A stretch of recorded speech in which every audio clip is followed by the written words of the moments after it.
Hi everyone, and welcome back to our last micro lecture of the marijuana module. Today we're going to begin with a discussion of legalization efforts at the state and federal level, and we'll discuss the impact these efforts have had on the economic climate in many states. Let's go ahead and get started. As you probably know, there are many different iterations of legalized marijuana in this country.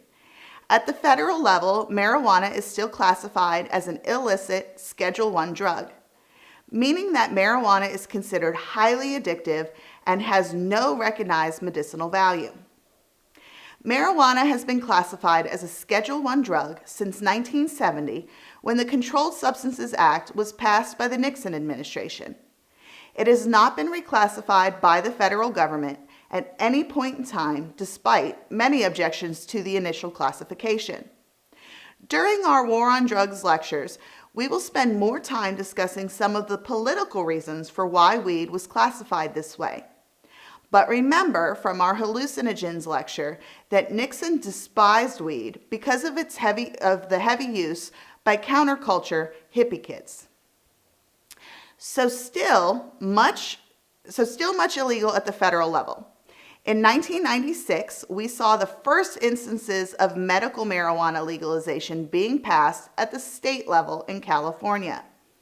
This law allowed for the legal possession, use, and cultivation of marijuana for medical patients who needed relief from chronic conditions. By 2000, 9 additional states all passed some version of medical marijuana laws.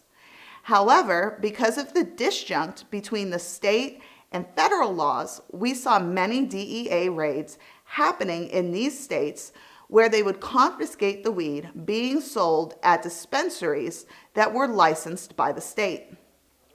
These raids continued until 2009, when the Ogden memo came out during the first Obama administration.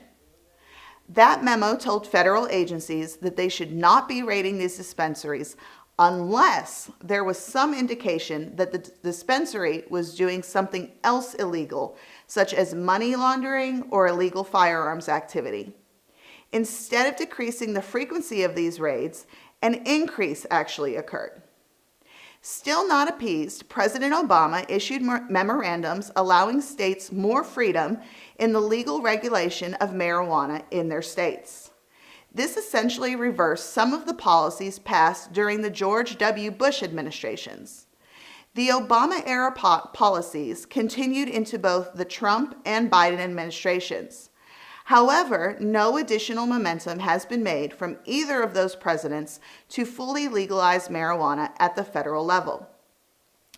In 2022, President Biden signed the Medical Marijuana and Cannabinoid Research Expansion Act into law, which allowed for more medical marijuana research to occur. Also included in that act was a mandatory review of the Controlled Substances Act to make sure that marijuana was being classified correctly. On the flip side of medical marijuana, the first recreational efforts began almost immediately after the passage of the Controlled Substances Act of 1970. There were several states and cities that specifically passed decriminalization acts. But remember, this is not legalization. Decriminalization implies that for those who are caught in possession with smaller amounts of marijuana, the individual would receive a citation rather than being arrested and incarcerated.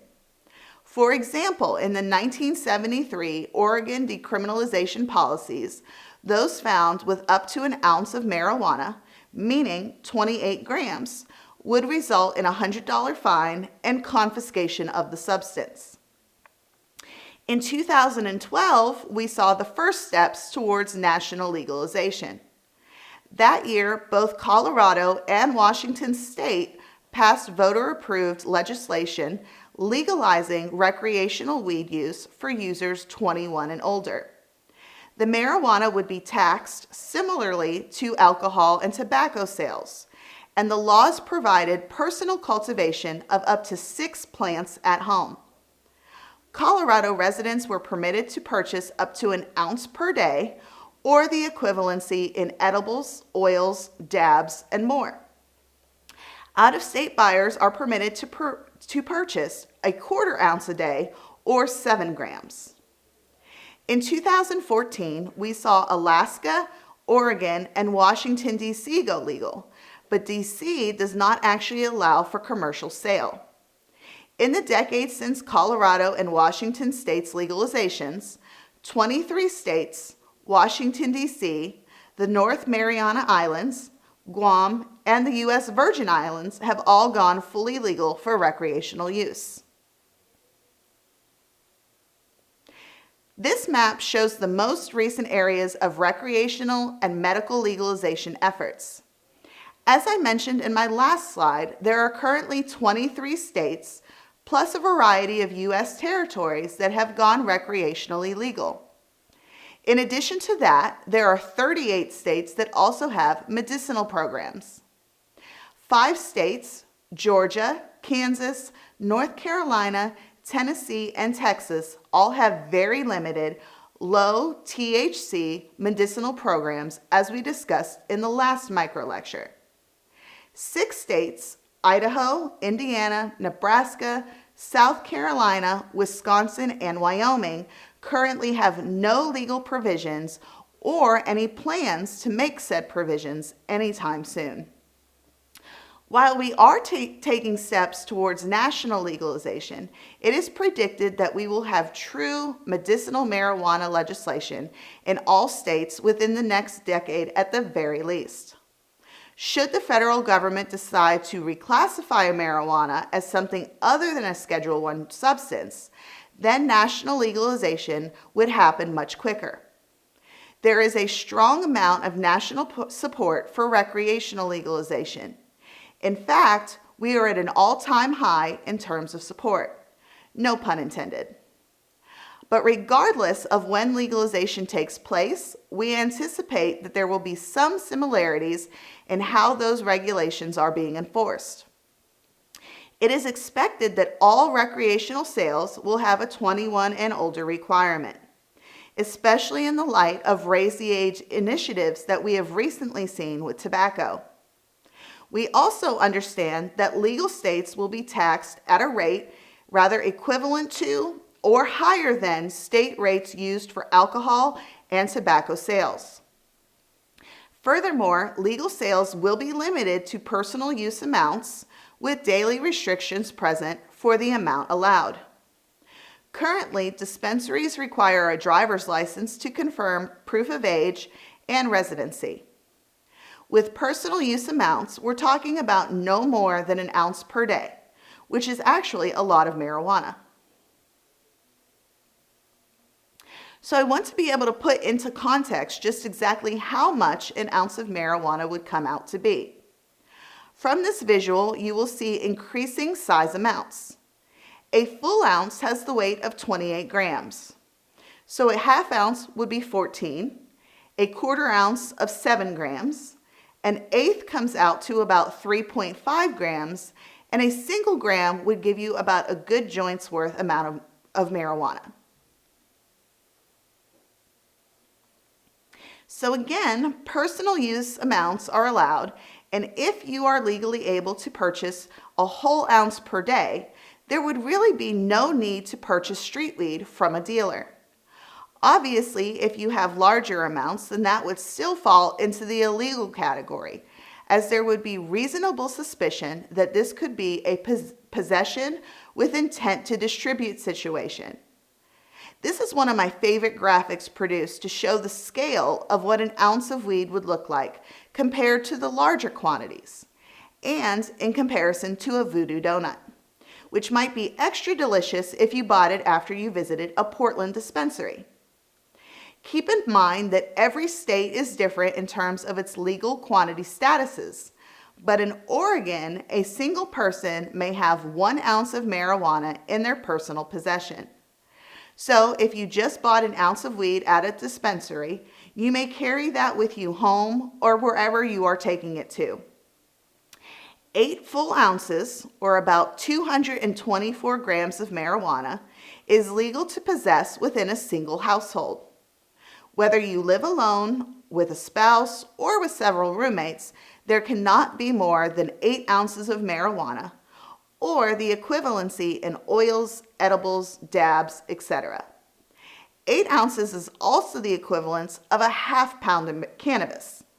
So you're cool to have a half pound, but once you get to a whole pound, you're clearly now in illegal status. In 2022, over 22 million Americans reported having used marijuana in the last month. In order to consume marijuana, one first needs to purchase the marijuana. So how much are we actually spending? That answer will depend on a few things: legal status, medicinal status, and the part of the country that you live in. Based on self-report data provided to a global marijuana price index, the national average for an ounce of high-quality weed is roughly $326. Of course, the price varies from state to state. For instance, in Texas, the reported price for an ounce is $325 an ounce, which is right in line with the national average. Texas has a thriving black market thanks in part to Oklahoma and Arkansas's medicinal statuses and the influx of marijuana coming in from Mexico. So it makes sense that Texas is on par with the price point. Washington, D.C.'s average costs roughly $598, which is the highest in the country. There are also a few reasons for that. First, Washington, D.C. allows for legal possession of marijuana, but not the legal sale of it. So everything there is either brought in from Maryland and Virginia, or it is purchased illegally in the D.C. area.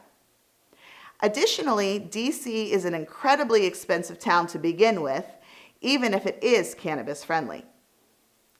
It shouldn't surprise you that the 3 cheapest states to find an ounce of marijuana are Oregon, Washington, and Colorado. They've had legalized programs the longest and have had an influx of dispensaries. They are also popular destinations for pot tourism, or the idea that tourists vacation in these areas specifically because they are pot-friendly locations. So there is a lot of supply and a lot of demand in these areas. That all equates to very low-priced marijuana.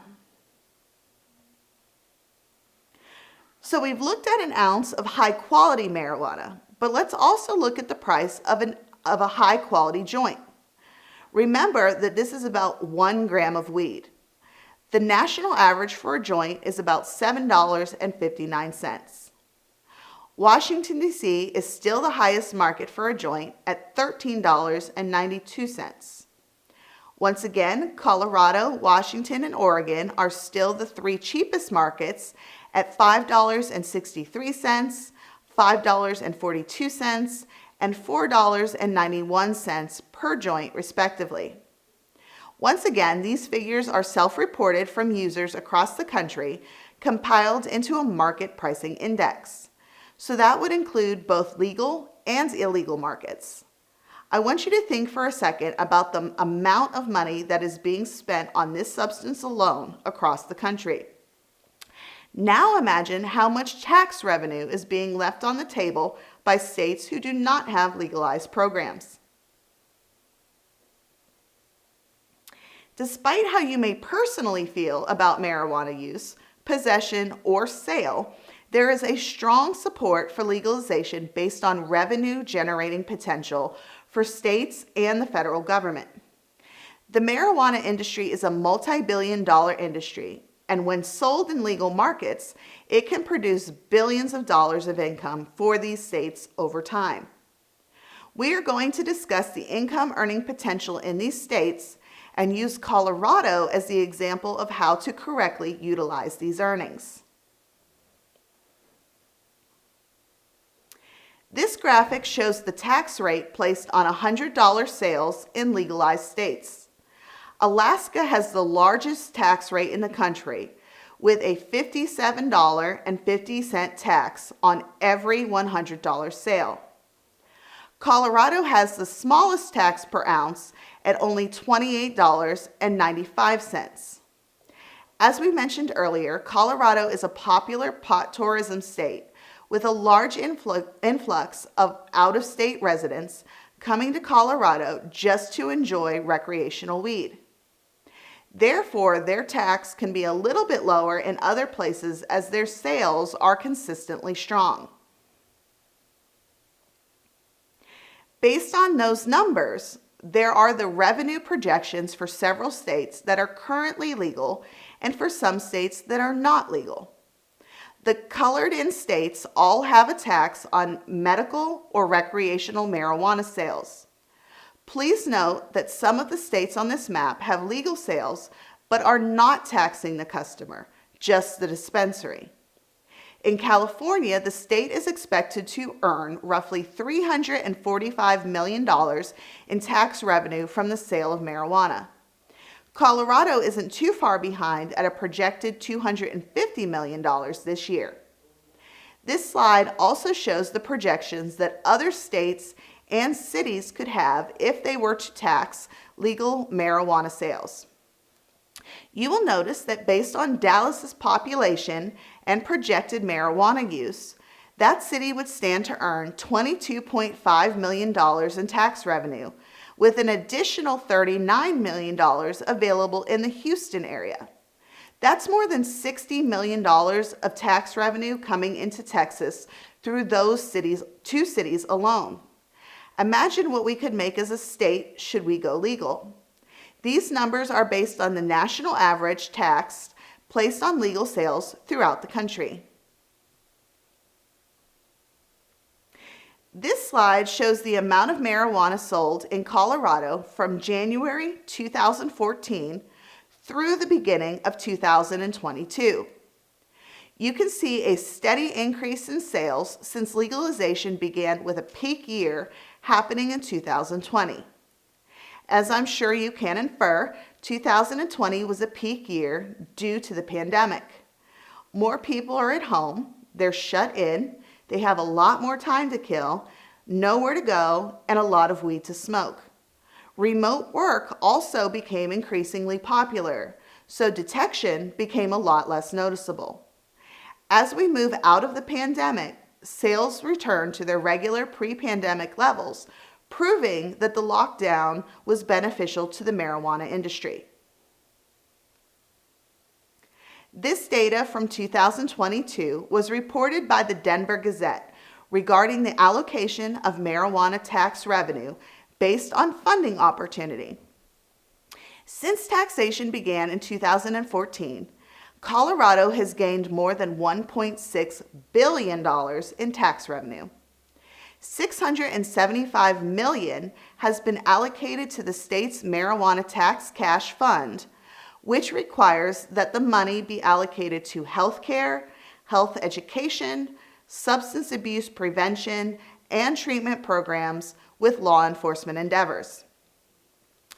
The public school fund gets 100% of the marijuana excise tax, which credits money to the Building Excellence Schools, or BEST, fund. These are competitive grants that school districts can apply for, which helps to refurbish schools in need of upgrade or repair. To date, $276 million has been designated to those efforts, with an additional $390 million headed to new school construction, supplies, teacher salaries, and other assistance needs. So just from marijuana sales alone, Colorado has been able to pump more than $667 million into its school systems. $138.4 million goes to local governments through the collection of sales tax. The remaining $136 million goes into a general fund, which the state can decide on which projects they want to prioritize with these discretionary funds. That's a lot of money that Colorado is putting to good use. We know that people are going to use marijuana no matter its status, so why not profit off of something that is already happening? As I mentioned before, there are a lot of states that choose not to tax marijuana beyond their regular sales tax. However, if they did, they too could be earning a considerable amount of tax revenue. The economic considerations involved with legalization provide a strong argument for pro-marijuana activists to tout to legislators considering marijuana bills. There is also considerable pressure coming from constituents who want to see marijuana legalized both in their states and at the federal level. Based on research conducted by the Pew Research Center in April 2021, 91% of Americans support legalization of some kind, with 60% supporting total legalization and a smaller 31% only supporting medical legalization. That means that nearly 9 in 10 Americans support legalization of some kind, with only 8% of those being surveyed in opposition of legalization of some kind. This is at an all-time high in support for legalization. If you consider data back as far back as 1969, we are seeing near total reversal of feelings regarding legalization, where the majority of Americans are now in support compared to the majority that used to be completely anti-weed. The reversal begins to take place shortly after medicinal legislation begins, and there is a drastic shift around 2011, 2012, when recreational laws start to form. A timed look at support shows very interesting information. To me, this graph shows the most interesting information of all. When broken down based on political party, this graph shows that all major political parties are in support of marijuana legalization, while Democrats, unsurprisingly, support marijuana legalization at 75%. Republicans have shown majority support since 2017. That's a huge jump from 2000, when only 22% of conservatives supported the notion. Traditionally, Republicans have supported tough-on-crime measures that have come down heavily on drug users. But for many reasons, the financial revenue, the money saved from decreased incarceration, the ability to use legally, whatever it may be, there is less of a disjunct between the parties than there has ever been in the past. This data collected by the GSS surveys displays support for legalization based on age. From 1973 through 2018, one thing has been made clear. Younger people are the most likely to support marijuana legalization, more than any other age group. Those between 18 and 34 have the strongest levels of support, except for a few instances when their support is similar to those in the 35 to 49-year-old age group. By 2018, a second thing becomes evident. Support for legalization is at an all-time high for all age groups, even those over the age of 65. People who would have been in that 18 to 34-year-old age group in 1973 also support legalization at about 45%. That's not too far away from a majority of support at every single age group. Whereas these individuals may have been using it recreationally in the 1970s, might now want to use it to treat medical conditions in their older years. But bottom line, no matter the age group, there's more support now than there has ever been in the United States. It'll be interesting to see how these numbers change in the next 5 to 10 years. Thanks for bearing with me through this long discussion of marijuana legalization. I know this lecture didn't cover all aspects of marijuana use or its policies, but there is a ton of information out there on the subject should you decide you want to read more about it. I purposely ended this module with a discussion of legalization and recreational use, because we are about to segue into a broad discussion of the war on drugs, drug treatment, and drug courts. The end of the semester will focus on program developments that come from drug regulation at the state and federal levels. I'll see you then.